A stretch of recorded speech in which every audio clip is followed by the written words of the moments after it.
Hello, everyone. Welcome to tonight's Tuesday Night Live. I'm going to go ahead and cut it over to Megan Moore.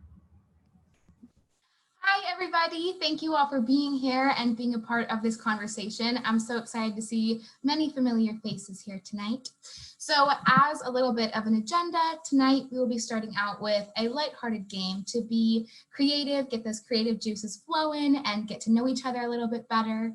And then during the second half, we will be having an in-depth conversation about student leadership on campus, how all of us as student leaders can become allies for the Black community and people of color, as well as challenge racist and biased ideals that are very present in our day-to-day lives on this campus through systemic practices, organizational values, and overall campus culture. First, let me tell you a little bit about myself. I am a rising senior with an interpersonal communications major, a minor in music industry here at JMU, and I am from Northern Virginia, and I am involved in a couple different leadership organizations on campus. But tonight is not about me. It is about the beautiful Sarah Welch and Maya Canaday. So why don't you ladies, independent women, why don't you all introduce yourselves? Yeah, I can go first. First of all, thank you for having me tonight. Good evening, everyone. My name is Maya Canaday. I am a rising junior from Williamsburg, Virginia, so 757 area. We can debate about it later. I am a health science major with a double minor in pre-physician assistant and chronic illness. Some of my involvements on campus, I won't pull out the scroll.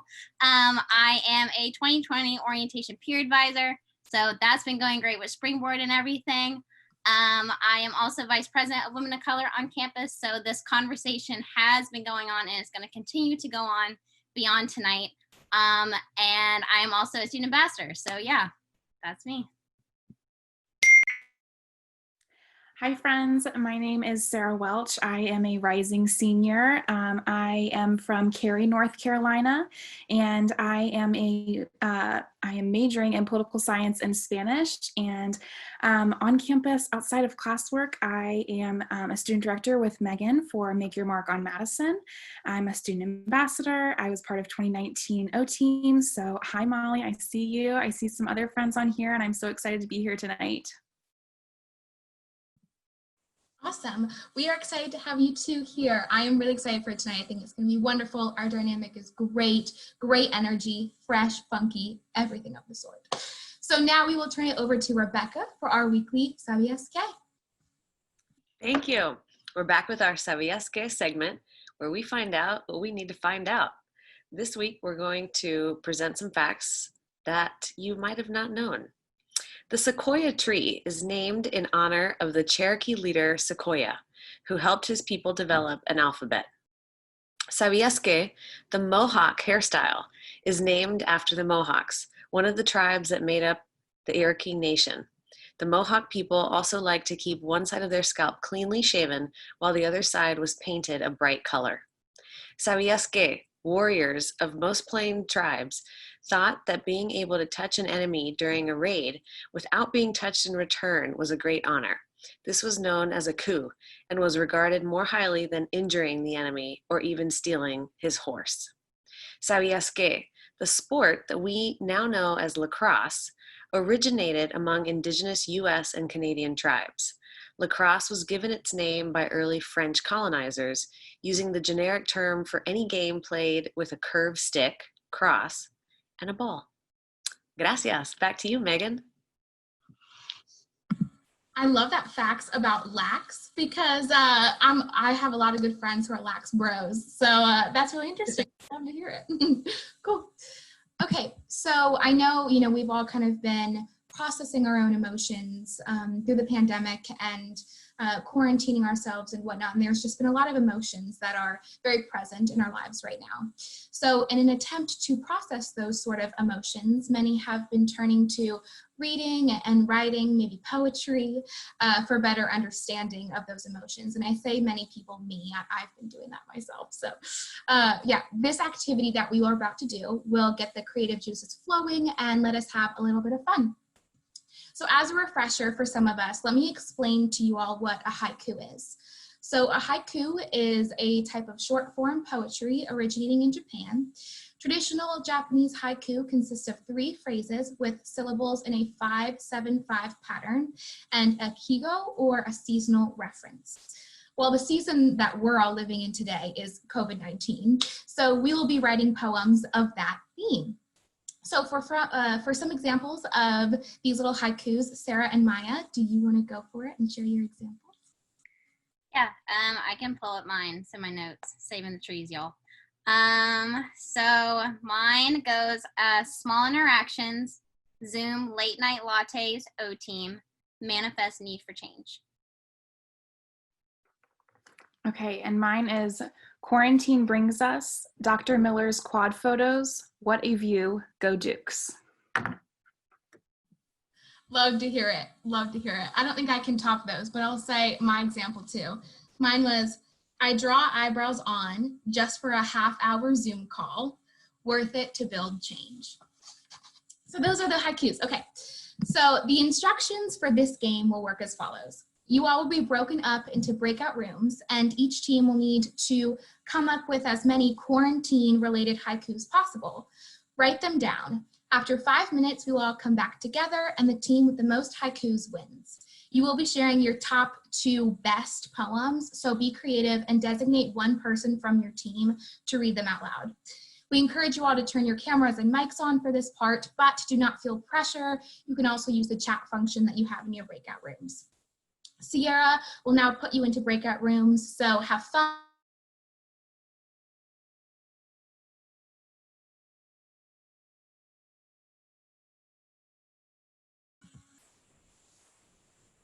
Okay.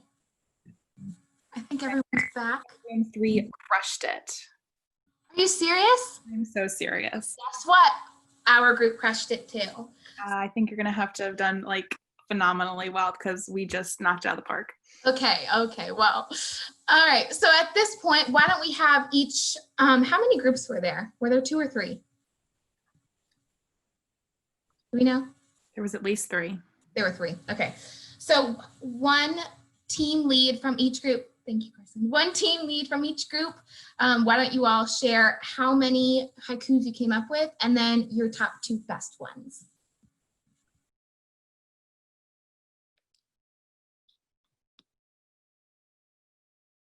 All right, our team has 6. What's the other team got? We got 8. Ooh. Okay, you start. Okay. Sometimes quality over quantity. We didn't really pick our best one, so Let's say them all. I mean, I will. I'll read through them quick if you want. Olivia, you're in. Let's do one back and forth. Okay. How about that? All right. Stuck in the house, bored. Can't wait to get back to school. Ready to see y'all. Wash your hands at home. When you come back from the store, clean your strawberries. Strawberries, very specific. I miss my campus. I took homework for granted. Bring me back to class. Always stay 6 feet. Keep your distance from me, please. Don't cough or sneeze, okay? Duke Dog on the quad. It's really hot inside there. Can't wait to see you. Wear your damn mask, please. It's only for a short while. Save a life today. Looking for Jimmy, Dolly. I hope the quad cats are good. Asking who fed them. Online internships. Secure the bag remotely. Gotta get that cash. Foreshortened vision. What do we do to help next? What would Alger do? Stay at home for you. Don't go out the front door. Meetings from my couch. All right, this one was Dr. Tim Miller's idea of a little bit soon, but Jackson, anyone? Not on our quad anymore. New name coming soon. Turn on your camera. Zoom in for the last 2 months. Can you hear me now? Fully nocturnal. Sleep schedule out of whack. What day is today? And then I've got one more. Bring me my Starbucks. Carrier library fun. Never got work done. Fantastic, everybody. We'd love to hear them. Honestly, I can't pick a winner. I can't because I was in one of the groups. So like I want to say like it's my group, but I'm not going to say that. So, everyone's a winner in our book. I think that shows, our way of processing emotions in these haikus. So I encourage you all to keep doing that. Keep writing those haikus and keep processing those emotions. Wasn't there a third group? There was? We had like 5, so, but I wasn't able to get everyone's haiku though, so I don't have all of them. But that 5 did include one from my dog because she was barking a lot, but that doesn't count, so I'm not going to read that one. Okay, Let's hear the rest. Let's hear the rest. Yeah. From my dog? Go for it, yeah. It was literally just bark, bark, bark, bark, bark, bark. I want to hear group 3. Yeah, let's see. Well, Lily is an icon. You are correct, Katie. Well, Kuda sent me one of his, 2 of his actually. We were in the same group. Kuda, sorry, hope you don't mind. I'm gonna read them. They're actually very thoughtful and very nice. He said, "Our neighbors matter. Protect our community. Stay safe at your home." And then another one that he shared is, "The best way to be together is to be apart. Protect all." So we love Kuda. What a guy. Thank you, Kuda, for allowing me to share your haikus. I agree, Olivia. I think group 3 won. I think that's a fair thing to say. Thank you all for participating in that. That was amazing. That was beautiful. Okay, so to kind of change gears a little bit, we are going to go into our more in-depth discussion that I touched on earlier. So now that we engaged our brains and got to know each other a little bit better, we're going to be discussing student leadership, advocacy, and inclusivity. We encourage you all to not only participate in this discussion by using the chat, or you can unmute yourself at any time to answer a question, but also think of your own questions along the way. We are open to answering anything you all want to talk about. This is as much our discussion as it is yours. So our end goal of this discussion is really to instill the notion that all students on this campus have the capability to become more inclusive and can inspire their sphere of influence to create change. As student leaders, it is our duty and responsibility to do just that. And after tonight's conversation, we hope that we can all grasp a better understanding of the tangible ways that we can make a change on campus and in our lives. So this will kind of be a compilation of ways and ideologies that we've discussed over the past couple of TNLs, but we also are open to new thoughts tonight, anything that you all want to share. So we're going to start off with some questions with Sarah and Maya. Please feel free, like I said, you all type your answers in the chat. Let us know what you're thinking too. So the first question that I have for you all tonight is just a baseline of, do you feel like you have a voice, a role, and a sphere of influence to inspire change and challenge injustice, maybe microaggressions, and really the oppression of people of color and specifically Black students on this campus? Sarah and Maya. Okay, I can touch on it first. So I can talk about the news that we heard today with the building changes and how they got approved, and they are changing as we speak, and it changed earlier. That is a perfect example of our voice does matter. We are students on the campus, and we make the community for the incoming students, the students that are there today and the students that are going to be there years from now. And I know as a junior, I want to look back in 5 years and say, I used my voice and I teamed up with people to make a change on the campus. And if you go on the JMU website, I'm sure you can find it somewhere. If you open your eyes, it says be the change. And you can't be the change unless you use that voice that you have. You don't have to be the president of an organization. You don't have to be within the orientation realm or a student ambassador. You are already a leader yourself, deciding to want that change.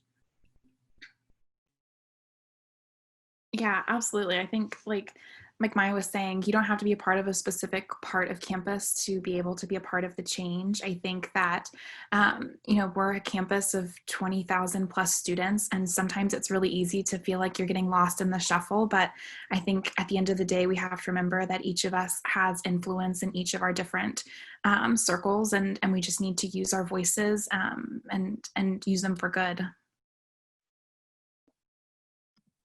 Yeah, I think that's a great point. You know, we see a lot of the same faces, I think, in a lot of those organizations. It's kind of like the same people that are called on a lot of times. But, you know, when we get down to it, all of us have that capability of being a leader on this campus.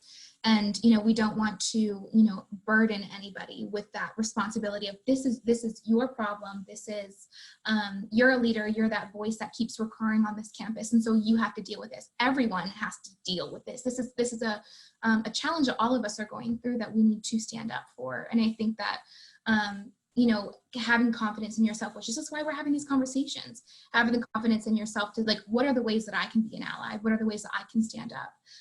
That's really important to have that confidence to do so. I love that you all said that. Great. So, you know, we're talking about, you know, tangible ways and whatnot. What are those sustainable ways that we can increase inclusion in organizations, classroom settings, and other spaces?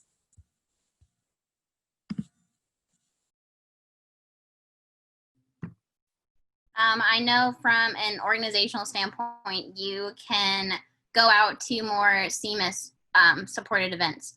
I know that a lot of the times people just go to the deep impact that's brought up during 1787, but go above, go beyond.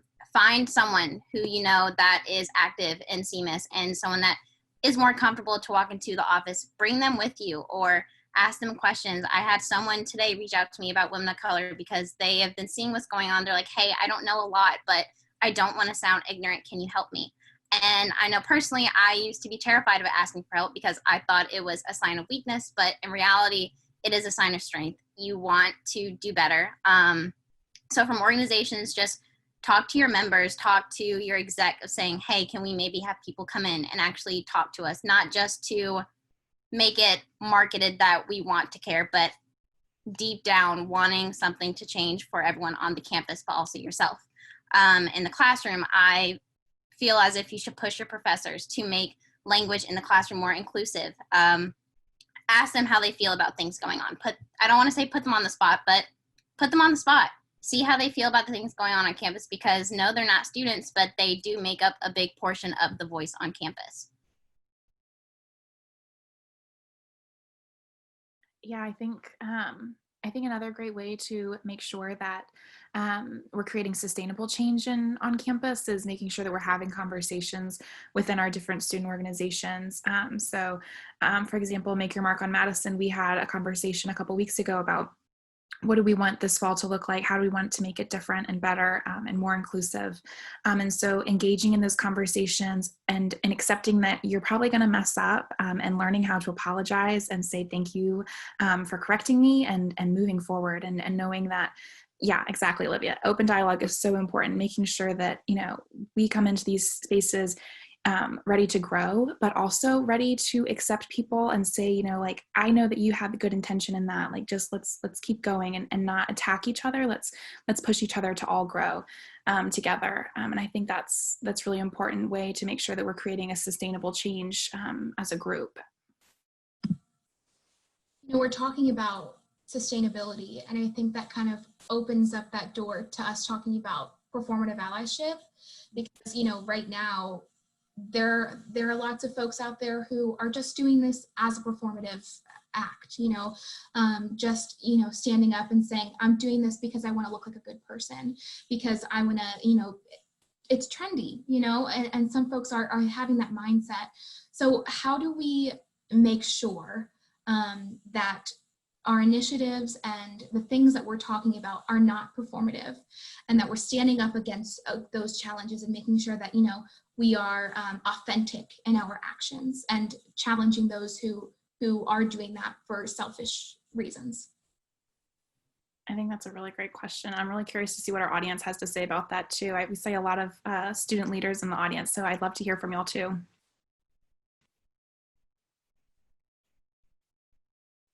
But go ahead, Maya, while we wait for people to type up their things. I thought you had something to say too.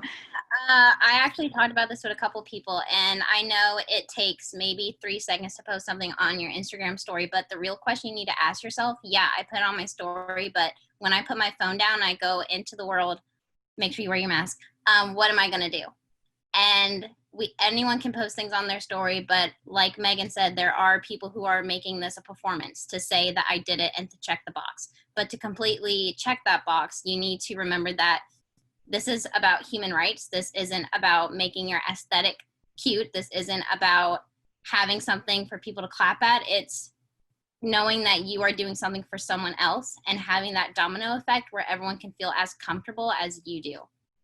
So that's how I would say about that.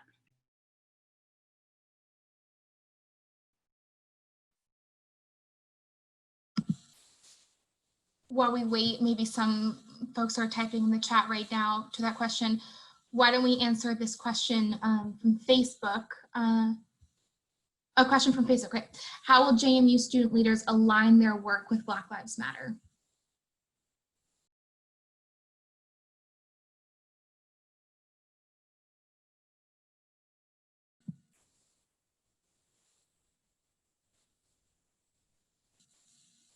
Okay, I'll take this one then.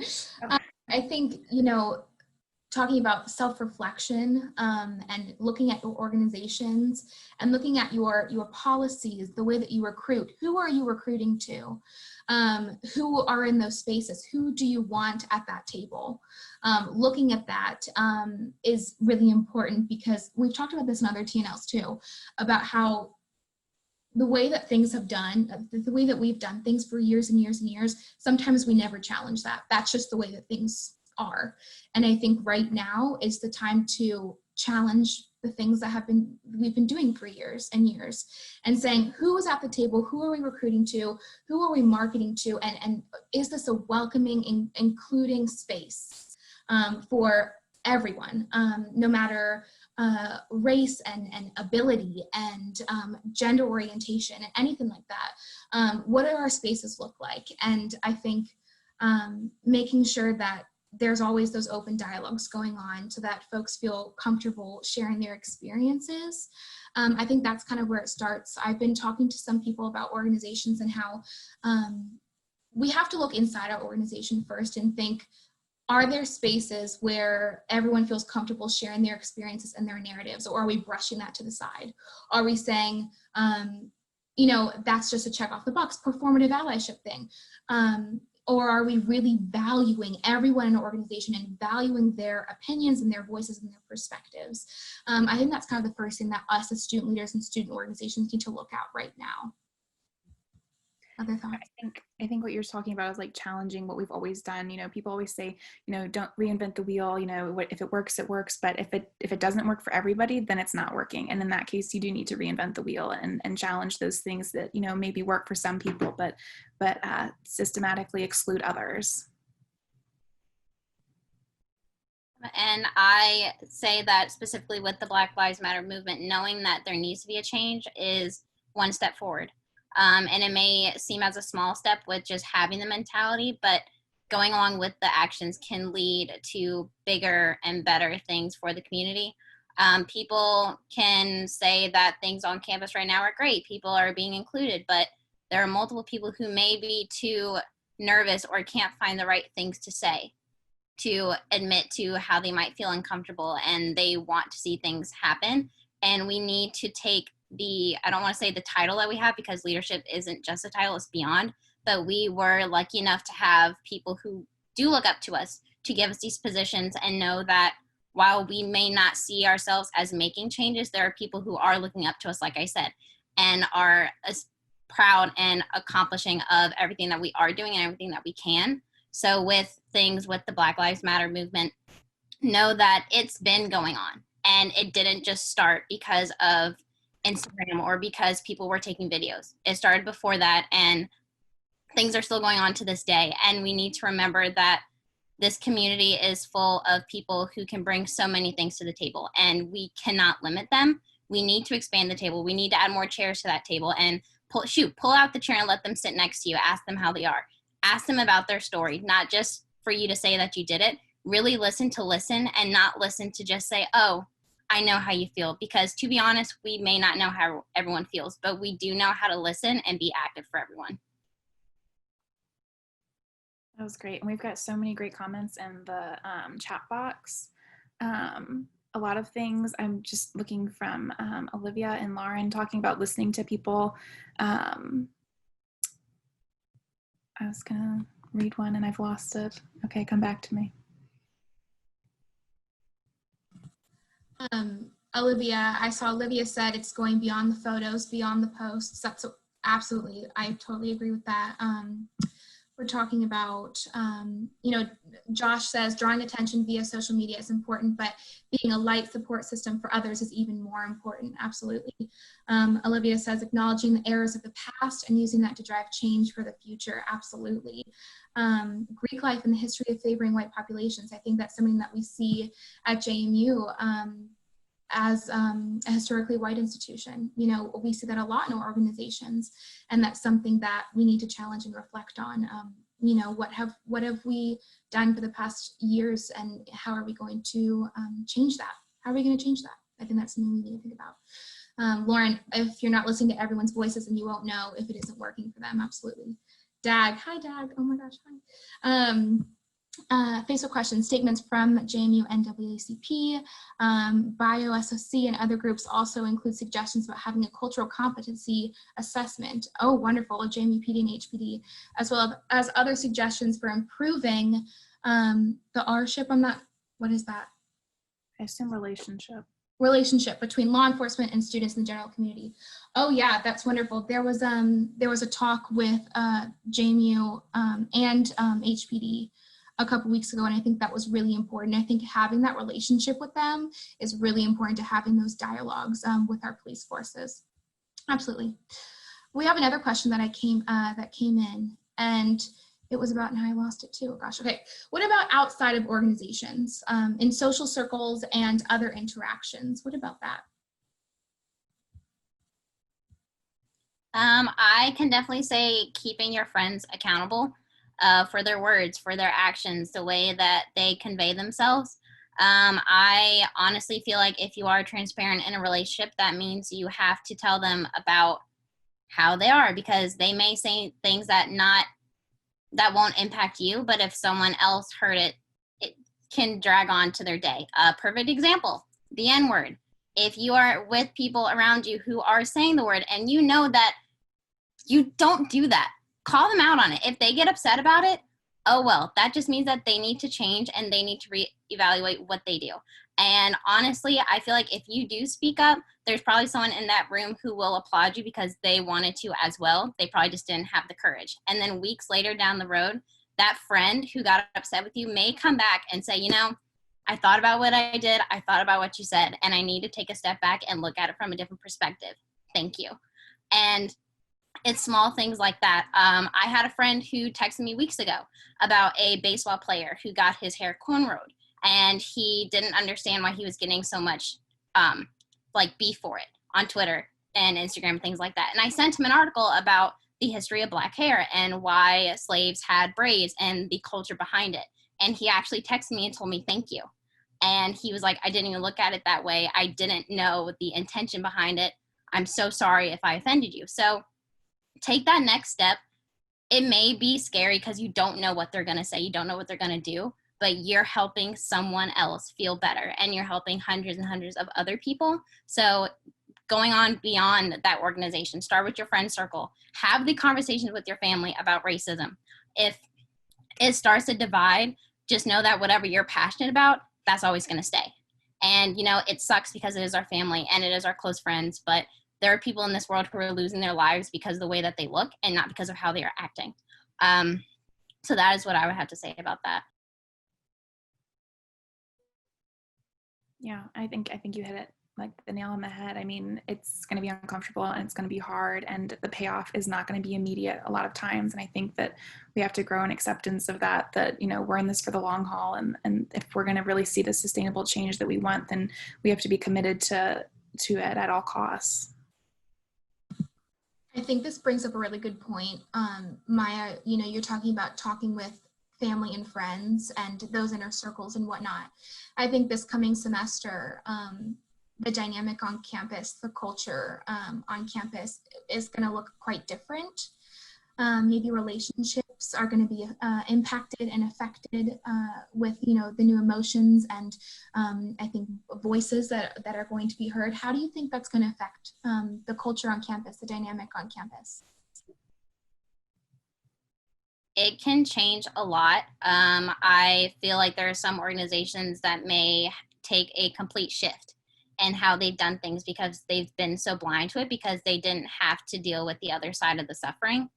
I know that there will be a lot more allyship. There's already been that ever since everything, even with us not being back on campus. And I can confidently say that there are students beyond this call that are going to want to get back onto campus, say, okay, what can I do?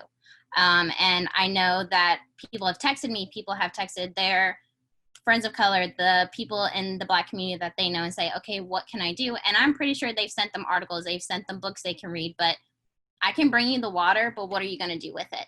And my mom used to say it all the time, didn't really understand it, but now I'm starting to. And I can say 100% that we can take our messages and send it out to them, but it needs to go beyond that. And I like to know that there are already students on campus who want to do that and more because they know how safe they felt on campus, and I'm pretty sure it shakes them or makes them anxious to know that there are people who don't feel that same way, and they're going to push and fight so that everyone feels 100% equal and 100% safe on campus.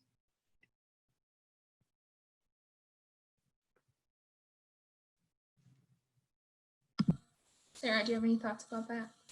I mean, yeah, I completely agree. I think that there is definitely changes that are being made, and I think I said this in a conversation with you, Megan, a couple days ago. I forget, we talked so much, I don't even remember which conversation it was, but I remember talking about how I was already anticipating fall 2020 looking strange, like way back in high school, just because it's an election year. And I know that being on a college campus, it's a public space. So there's going to be probably demonstrations and people talking and saying things that I don't necessarily agree with.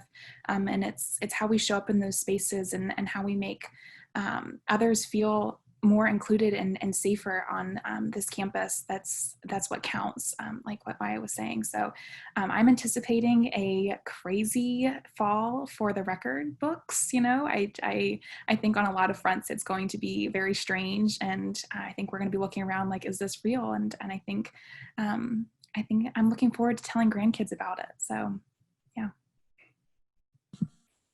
I think, talking about family and friends and educating your family and friends and whatnot. I've seen that kind of in my own life and trying to do that. And there's so much pushback. But at the end of the day, I'm realizing, who do I want in my life? And are my circle, if my so-called friends, share like racist and prejudiced ideals and these, mindsets that I don't agree with, I don't want them in my life. So I think that's kind of what that dynamic might look like on campus this coming semester. I think lots of folks are going to start realizing that, cutting out people saying, you're not good in my life, you're toxic in my life, you're toxic on this campus, you don't have to be here, bye. And that's kind of talking about organizational values and, what do we stand for? What do our organizations stand for? And we're all, thanks Josh, yeah. We're all student leaders and, looking at our organizations and say, are there people in my organization who might push back against these initiatives that you might be, starting to look at this semester? And if there's gonna be pushback and there's gonna be folks who don't agree with that or don't want to go to trainings and go to talks and have those dialogues, like if they push back against that, they're not in my organization. I don't want them in my organization because they don't share those same values and those same standards as what we require to be in this one specific organization and really at JMU. So I think that's what it's going to look like this coming semester. I think it's going to be challenging and difficult, but I think it'll be really, really great in the long run.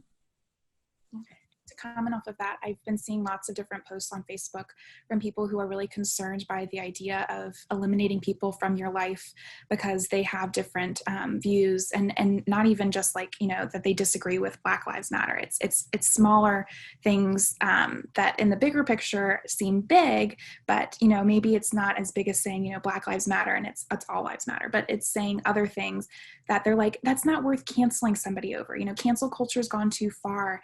And I'm curious what people have to say about that, as far as, you know, do you think that it's that we have to commit to fixing people, and to making sure that they understand, you know, where we're coming from, or that sort of thing? You know, I'm not sure if any of that made actual sense, but what I'm getting at is, I'm just curious, like, how do you respond to that, to someone saying, you know, canceling is going too far, eliminating them from your organization is going too far? Shouldn't you be more committed to having a conversation with them, or to changing their minds, or in some kind of way?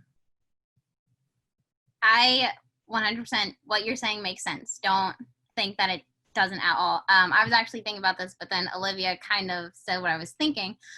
So a lot of people are saying, you know, I don't like getting into politics. I'm not going to talk about it. But that's when you just have to put the nip on the bud. This is not about politics. This is about human equality. This is about human rights. Okay, there is no polls around me. This is about my life compared to someone else's. And you are going to have people who are like, oh, like, I'm going to cancel them. Boom, they're done. And to be honest, with things like that, it is very draining to have to push advocacy, to push change on people, and having to give all those resources. You're kind of drained at the end, and it may come off harsh when they say, oh, I'm going to cancel this person, I'm done. But in their head, they're probably believing that I'm just going to take a step back and think about it and recharge myself. Because if they're not 100%, how can I go talk about things that I'm passionate about, with everything changing and everything that needs to change in the world, if I'm not at my 100%? And I feel like people are using the modern term of canceling, or deleted, or X'd out, and stuff like that. And they want to have that conversation with people, but it's hard when you're talking to a wall about certain topics. And maybe it takes another person, or it takes them to have to go through an actual event that makes them realize, okay, wow, maybe I did need to take that step back. Like Lauren said, yes, taking a step back is so important. Maybe take 2 or 3, just don't fall. But I feel like it may have to take a second person or a third person, but just know that that person is trying their best. And using the word, I mean, personally, I don't say canceled. I'm going to fight to the finish.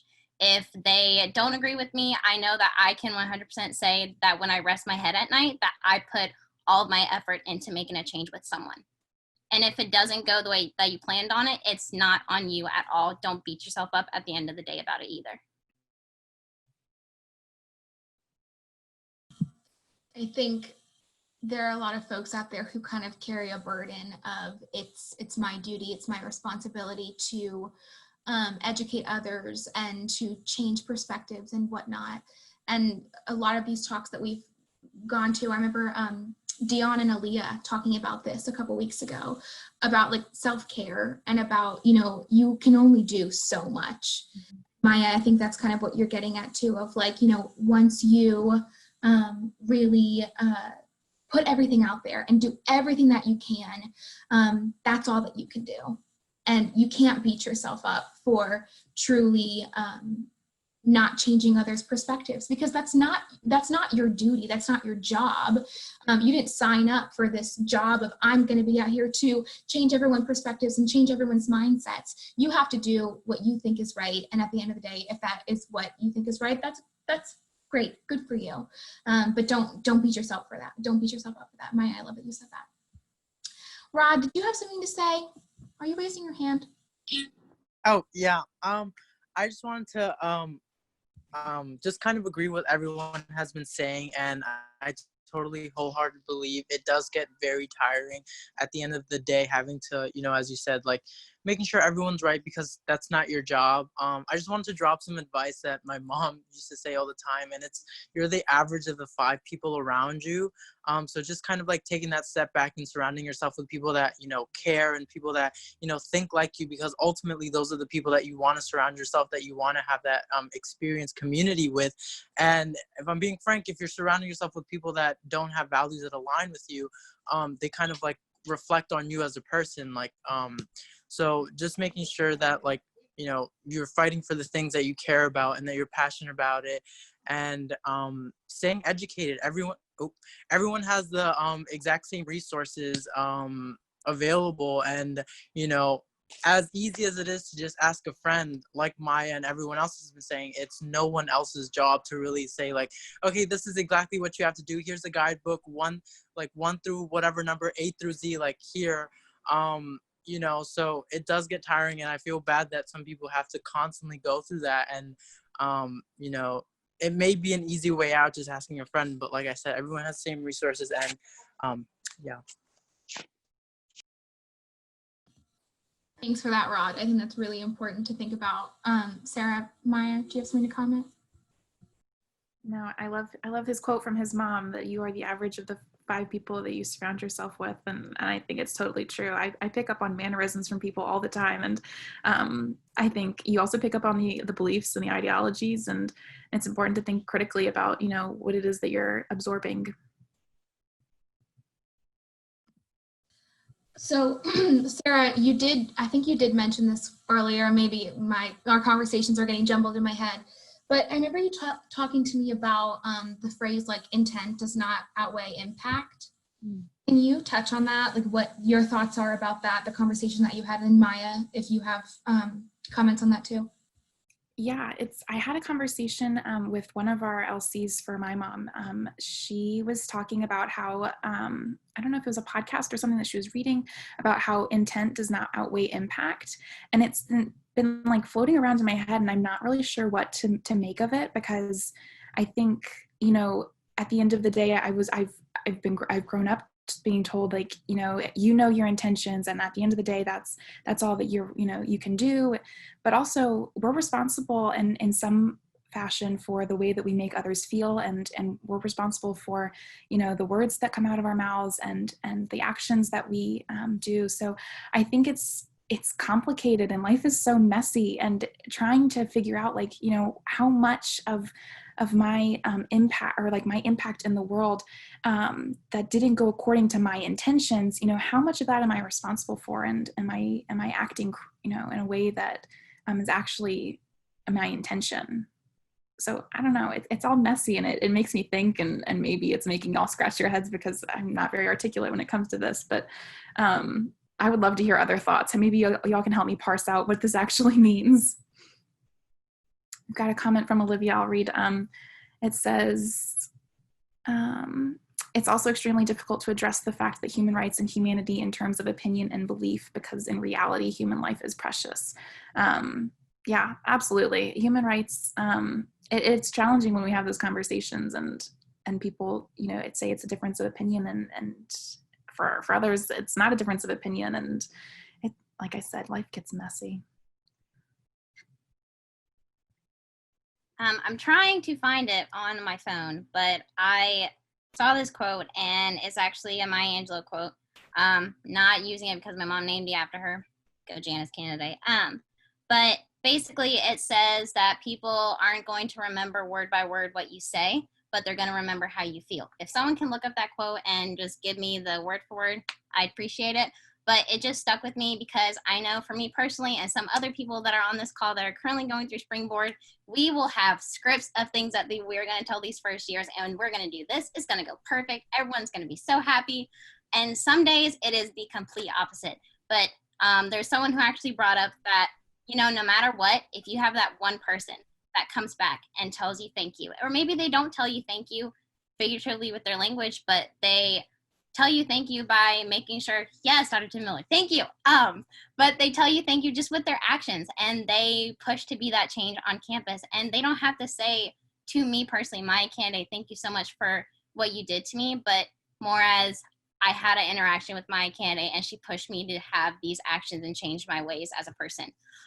So I think with that quote, we can have this structured ideal when we give a speech or when we have a meeting with the organization, and it might fall to pieces, but if we still push to have that impact, that lasting feeling where everyone in that room can leave and feel like they can do one small thing to make a whole community or whole organization feel better. So that's kind of how like I would think about it.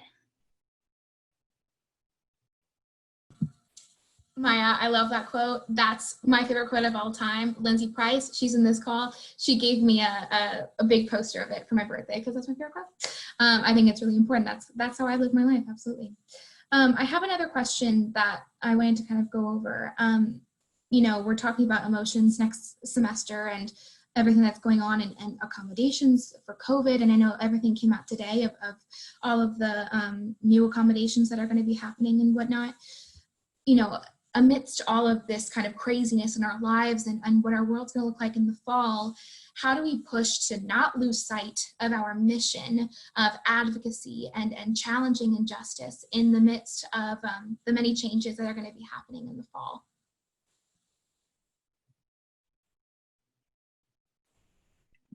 With everything that's going on in the semester, I know it's hard to think about everything that you're going to lose.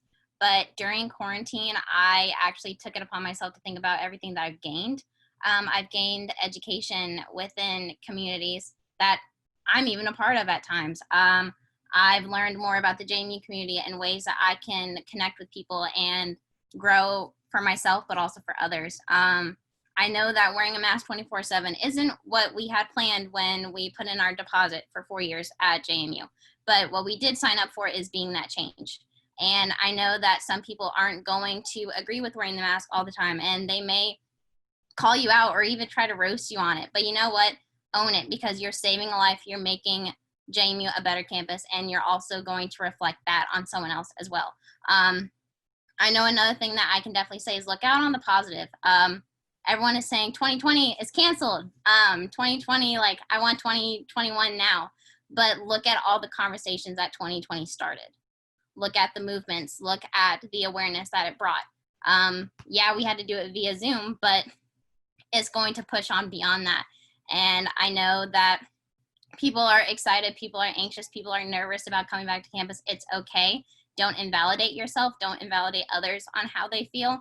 My best piece of advice, we're going to take it day by day, because we aren't alone. There are thousands of people on campus who are going to come back, and the emotions are so mixed.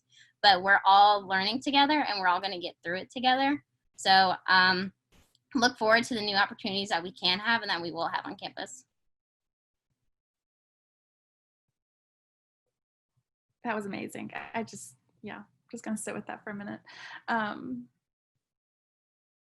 I think the only thing that I'm going to reiterate is Lauren says practice gratitude, and I think Maya hit on it too. It's take it day by day. Make sure that you're being intentional with, you know, how you're spending your time. I think that something that quarantine has taught me is time is such a gift, and you know, how we choose to spend it is how we choose to spend our lives. So thinking about, you know, this fall semester is going to look different, just like Maya said. And I think the sooner that we come to accept that, and the sooner that we come to appreciate that, and I'm really looking forward to being intentional with the way that we reinvent things, because this fall is going to look different. And I think the way that we're reinventing my mom for this fall, and the way that, you know, tours may look different this fall too. Like, I'm looking forward to that. I'm looking forward to being a part of those discussions and challenging the things that we've done in the past, and maybe, you know, striking gold and just keeping it for the rest of forever, even after coronavirus is gone. So who knows? But I think I'm looking forward to it. I think I'm trying to brainwash myself into being excited for it. Yeah, I think kind of, you know, we talked about sustainability in the beginning of this conversation. And Dr. Tim Miller, you said it too, you know, this is a generational event. This is a revolution that is happening.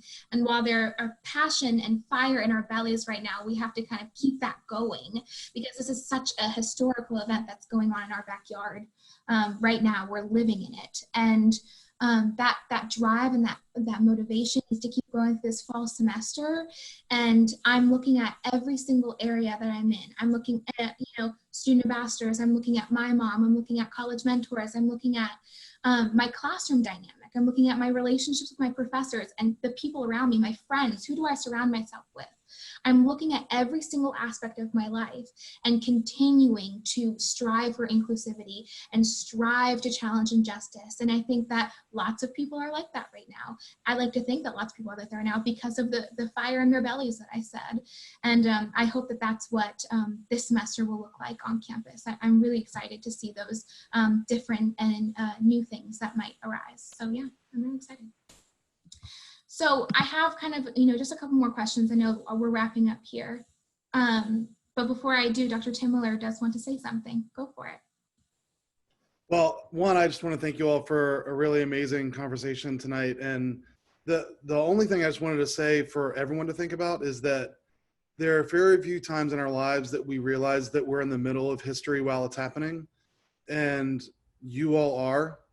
This is something that, like, not just COVID, but race in America is going to be read about in actually accurate history books in the future, where we actually talk about 2020 and this reality. And I think there's an amazing realization here that you are in and making history as part of your lives. And I really, what I wrote before, I don't want anyone to sleep through this. This is too important of a time. It's too important for us to go past politics and past pettiness and realize that, and I'm not trying to do the cheesy be the change thing, but that we have an opportunity. This generation, you all in college right now, can shape the future of this country and this world in a way that I don't know that we've had in hundreds of years, at least 100 years. So I just think that I can't imagine how that feels for you. I'm a little older, so I sort of, I don't get what that feels at 18, 19, 20. I can only imagine that. But you have this moment, this time, where the world will look different on the back end. And I think that there's an opportunity here. And for me, it's my job, I think, to be behind you and help you. So when you fall, to help you stand up and figure out how to not fall the next time. And we're going to be with you every step of the way. But you are literally in the process of living and making history at the same time. And I can't think of anything more important or more powerful in your lives as college students than that. So one, I thank you for the conversation. Two, I thank you for realizing that power that you have, and that we are with you in that. You are not alone in making JMU, the Commonwealth of Virginia, the United States a better place. And I don't mean that to sound sort of funny, or that's real for me. Like, this is real change that we're going to be able to make in our world, and we're with you in doing it. So I'll give it back to you all, but I just appreciate your conversation and your giving of yourselves tonight. So thanks. Thank you, Dr. Miller, for saying that, because we know that you are in our corner, and like you said, you will be there for us. Same with all of the other faculty and staff on this call. You have been so supportive, so thank you, and Sierra too. Yeah, everyone, seriously. So, kind of one last question before we wrap things up. I want to talk about maybe the fears of this semester that we might be having. I said earlier, there might be pushback from folks in our organizations and on our campus with our initiatives that we want to do this semester. What do you fear with making these new decisions and maybe implementing systemic change within, organizations and change within your classroom dynamics and your inner circle? What do you all think about that? Your challenges and fears that you might be facing this semester? I know for me, a fear is having this ball of change and wanting to have conversation kind of come to a stop. Not because we did everything that needs to change, but it's just because I fear people are going to say, well, we changed the building names. We had a protest. We did it.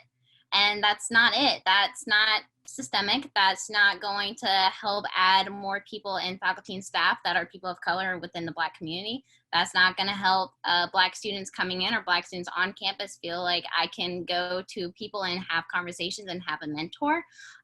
So I think just continuing that ball, keep pushing it, no matter how heavy it is. If it's heavy, add people to it, have people help you push that ball, because we need it to continue to roll. The school is not going to close when we all graduate. We all know that's not what it's going to be. We are going to get those emails from the Alumni Association, and they're going to ask us for our help. So how are we going to continue to roll that ball beyond when we graduate and beyond all the inclusion or the organizations that we do take place in? So I know for me, it's a fear, but it's also a challenge that I'm going to put on myself with everything that I do have on campus and the leadership that I do have, or the conversations that I have with people, just to say like, hey, come to this with me, or how do you feel about this idea? Talk to me, let's communicate. We're not going to attack each other. We're going to listen, and we're going to talk about our perspectives. So kind of just that fear of having this spark, kind of like a sparkler that you have, on the 4th when it starts off great and then it just dwindles down. Don't let it dwindle, light another one, keep it going. So that's kind of just a fear that I have with everything. I don't want to hear from everyone else to see what they think. Olivia shared that she's afraid that leadership in her orgs are just going to brush off addressing these conversations, that they will see other things as more important time and time again and never get around pushing that ball Maya mentioned. And I have the same concerns. I worry that once we're not all, stuck at home with, no place better to be, that, we're going to get stuck into schoolwork and there's going to be all sorts of, pressing issues that feel really big and much more time consuming and much more urgent. And, I think that sometimes people are going to say, okay, like this isn't going to change anytime soon. Like we've got other things that need to get moving right now. And I completely agree. I think that's something that worries me as well. Any suggestions? I think that's kind of when it boils down to individuals and, you have to be the one to stand up. You have to be the one to keep the ball rolling. You have to be the one to be inspiring and influential. And that brings us to kind of our wrap up, which is, what are those ways that you can? What are those ways that you can be a better ally and become more inclusive as a student leader and as a Duke? How can you do that? So Amaya and Sarah and anyone else, what are those ways? Can we talk about those tangible ways? Well, one thing that I am really looking forward to this fall is something that Maya's touched on, and then Dr. Jamie Jones-Miller touched on it weeks ago when she came and talked about networking, about pushing yourself to going to an event periodically that you previously would have said no to. And so fingers crossed that, events happen either virtually or in person, because I am really looking forward to going to more events my last semester, and just pushing myself to utilize all of these things that are so close on this campus, and that aren't going to be post-grad. Yeah, I can say something tangible that you can take to push your allyship and to become a better ally. I know I can say from Women of Color, we're doing a campaign right now that talks about the foundation of the Black Lives Matter movement, why it happened, who started it, how long it's been going on, because it didn't just start during quarantine 2020. Spoiler alert. But it talks about resources that you can take and ways that you can push and go beyond. So you don't have to go to your mentally exhausted friend who is still the one pushing and fighting and saying, okay, well, help me with this, help me with that. Take this Instagram link, go look at it yourself. We've been posting stories 24/7 about how to push for your Black allies, how to become a better ally for yourself, how to have these conversations with your families. Another thing that I'm actually very excited to take part in with the University Program Board, we're actually doing a panel on how to become a better ally and ways that you can take smaller steps. So look out for information on that next week.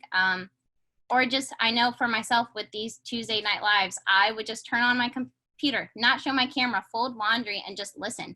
Be an active listener. Yeah, I know, I had laundry, I'm human, but it's just taking little things like that, like Lauren said, just to listen, it can kind of be a podcast if that's what you're into. If you like to walk, if you like to work out, listen to something, read a book, or just do things that you can take for yourself, make it tangible. It may not be tangibly physically, but mentally and emotionally, you can keep it for yourself and make that physical impact on someone else. That's good. That was good. I love that. I love to hear it. That was wonderful. Lindsay says, do your own research and be comfortable changing your mind on things. I think that's a big thing, having an open mind, not being stubborn in your perspectives and your mindsets. I love that. I love that. Yeah, good advice. Wonderful advice. So with that, Maya, you also touched on how Women of Color are doing the, on Instagram, you have a bunch of infographics and stuff. Will you talk a little bit more about that while Sierra, will you drop that in the chat? Yeah, so we are taking the time with everything going on right now. I know we can't give events physically because of quarantine and because we're not back on campus, but we decided, hey, everyone goes on Instagram, everyone goes on their phone, no matter how long they want to admit, no matter how short they want to admit, we're there, we're present. And we are the generation of technology. And I honestly believe if you don't use the information that you have via Google, Instagram, Twitter, things like that, you're kind of adding to the ignorance yourself. And we have just been posting things every day about allyship, Black Lives Matter, empowering Black women in the community, having more awareness to the racial issues within the health field, because we are going through a pandemic that does strike harder on the Black community for reasons that are in there on those details that I won't go into. But it's just a good way to send it to someone, post it. If you put it up, someone else can see it, and then it continues a chain there. It can also push you to become more involved with the CMIS organizations. And like Sarah said, go to an event that you maybe said, no, I'm probably not going to go, or you thought, I can't go because I'm not A, B, or C. But you're on the community, you're within JMU, so there's no reason why you can't go. Bring a friend, shoot, message me, ask me to go with you, or have me bring you. I would love to. And you can make a friend there who will probably want to go with you the next one, and then the next one after that. So definitely give it a look. Sierra put the link there. I am proud of everything that we're doing, and I'm proud of everyone who do want to click and read and become more informed. Thanks for that, Maya. I never go on Instagram, like ever, but I literally go on Instagram just to look at those. Like, they're just wonderful. I love them. So thank you. With that kind of wraps up our conversation, but I wanted to throw it over to Sierra because she's going to share another link with you all about resources that you all can look at, watch, listen to, whatever. But thank you all for being here, and we appreciate you. So Sierra, you. Yeah, so I'm going to provide I usually provide a couple of resources at the end, just some things that for us to be knowledgeable about. So I've gone over this PowerPoint before, but I'm going to attach it in here just because it's still relevant. And I'll share my screen just so y'all can see it as well. Give me a second. Here we go. Okay, so the first slide is from the National Museum of African American History and Culture in DC. If you click on this link, I'm not going to go there just because it'll take more time. It'll give you some things about talking about race. So how do we talk about race? How can you feel comfortable talking about race? Because a lot of people feel uncomfortable. So there's that. And then here's actually a JMU resource from JMU Libraries. It's Anti-Racism in Action. You can click on this link and see what JMU has provided for you to read through and look at. And then also there's some more anti-racism resources on here. There's things, documentaries that you can watch. Most of them are on Netflix, HBO, Cinemax. And then there's also, if you have Hulu, they've posted more things on Hulu now. A lot of things going on there. You can read some books. There's a list of books. There's a bunch of them. White Fragility, that's a big one. The New Jim Crow, that's a big one. So I'll just list off those. Then there's things you can listen to, podcast. There's one podcast that's not on here that I really like to listen to. It's not always about race, but she does talk about race. You can listen to Small Doses by Amanda Seales. If you don't know who Amanda Seales is, if you watch The Real, then you know who Amanda Seales is, but just listen to her. She actually has a master's degree and a bachelor's degree in African American history and studies and things of that nature. So she knows what she's talking about, and she's really funny, and she's a comedian. So we love that. Some things you can do to act. Unfortunately, not everyone involved in George Floyd's murder has been charged and arrested. So that's something that still needs to happen. So there's that. So here's some resources. I'll also be providing other things after this. Some places you can donate to that we have on here, and then also pages you can follow. So I know we talked about women of color right here, but some other places that you can follow as well. And I'm also going to oh yeah, Dear White People, that's a good one too, Sarah. Talk about some things that are also important. So, of course, I'm going to include a link, the link to the email that was sent out to students and I think everyone today just about the plans going forward for the fall. So I included that in there as well. And then also, I know, Maya, I'm glad that you touched on this. Girl, you were talking about cornrows, and I was like, yes, tell the people. So I put some links in the comment section. There's just some articles, things about the history of cornrows and even like before enslavement, just like the history of Black hair, things of that nature. But I'm also going to include this link It's about, a lot of people don't know that in order to combat hunger, while Africans were enslaved, a lot of times they would braid corn or rice into their hair to preserve it and keep the food in there to save for later. So it's something that's very sacred to our culture. And so when we see people appropriating it, or, it's just one of those things that is very personal to us. So just something that you can read about that. Something else that's been going on a lot, I want to say going on a lot, but something that's big in the news, I don't know, I'm from Texas, so this is really big for me, is the soldier Vanessa Guillen, or I don't know how to say her last name, for like Vanessa Guillen. She was a 20-year-old soldier in the Army. She was stationed in Fort Hood, Texas. She was from Houston. And she was missing. She was reported missing in April, I believe. And they just found her body, only because a lot of people were, oh yeah, and also Amani. Oh, Amani, is that Maya? Is that the one, she was murdered a couple years ago? No. No, this was, I don't want to cut you off, but this was someone who was actually going to be an upcoming JMU student. And I wanted to bring it up today because I know there are probably people at home thinking, well, I'm not within the Black community. How, like, why, I'm gonna be blunt, why should I care? This was someone who had ideas of being an FBI agent, someone being the next CIA agent. He had big dreams for himself and people within the community of New Jersey. And I know people who are from New Jersey that go to JMU, and it's just sad to me that they masked it with, it was a suicide. And I'm pretty sure if we put 2 and 2 together, there is no way to commit suicide with hanging yourself, if there's nothing there to elevate yourself onto there. Not trying to be graphic or anything, but it struck with me really hard because this could have been a first year for me. And I just want that to like resonate with you all, because this could have been someone who hosts Tuesday Night Lights. This could have been someone who became best friends with Dr. Tim Miller. This could have been just someone within the JMU community. And we push so hard how we go beyond campus and we're Dukes every day and things like that. And it's something that should not go under the surface.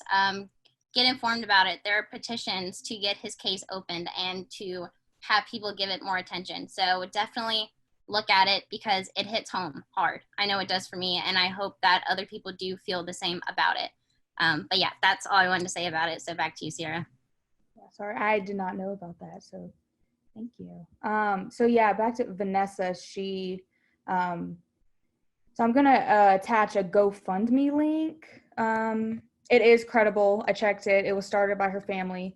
So she was actually murdered after she reported being sexually harassed at Fort Hood.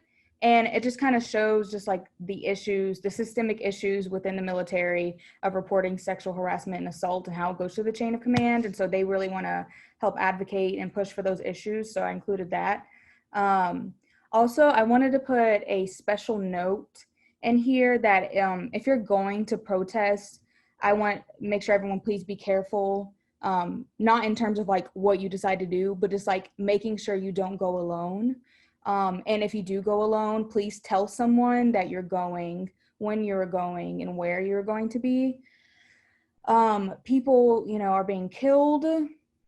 Recently, a group of my cousins actually went to, they live in Richmond area, and they went to the Robert E. Lee statue on Sunday, and someone threw a homemade pipe bomb at them. And my cousin, she's okay. Thankfully, she's alive, but she has, I forgot what the word is, but fragments of the bomb in her body still, and she's still healing from that, and she's in a lot of pain, and, their kids saw it happen and things of that nature. And so it just shows that, no matter, it's like people are still not valuing our Black lives. They're in people who decide to speak out, or speak up, I should say, for these issues. So, it's upsetting that happened to my cousin, but also at the same time, like, I'm glad that someone was like my other cousin was there with her, because you know, that could have been something way worse. Obviously it was bad, but yeah, I just wanted to put that special note in there. Make sure y'all let people know where you're going, and don't travel alone in that regard. So, but yeah, but that's all I have in terms of resources and things of that nature. But I think that is all for tonight. Unless Megan, Sarah, or Maya want to say anything else, thank y'all for being here tonight. Oh, and also another thing, sorry, I have an announcement. Next week, we're going to have Mr. Rod Morales is going to be our student host. He's here tonight, so I wanted to give him a nice shout out. There he is. There's the guy. We love to see him. So he'll be with us next week. We'll be here, same place, same time. There he is. I don't know if I'll be able to follow this up. The queens were amazing. 12 out of 10. I might have to step my stuff up, but y'all killed it. So excited for next week. Excellent. Yeah. Well, that is all for tonight. Megan, Sarah, Maya, anything else? No? Alrighty. I usually stick around for a couple of minutes just in case anybody has any questions or anything. So I'll be on here, but y'all are more than welcome to have a good night and see y'all next week.